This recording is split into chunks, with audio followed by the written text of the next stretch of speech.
God's word comes with power, and pierce through my emotions.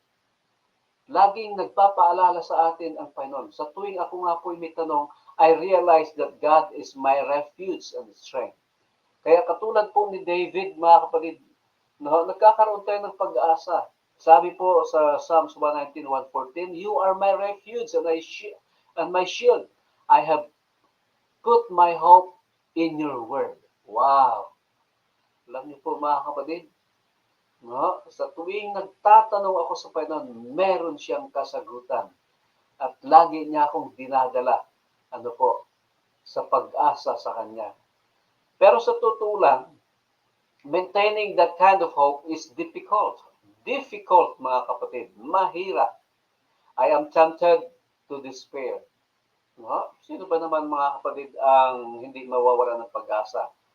No? I'm out of the pastoral work for 4 years, mga kapatid. The mountain that looms ahead overwhelmed me. Napakalaki ng problema. Parang kasing laki ng bundok, mga kapatid. No? At hindi ko yan kayang akyatin.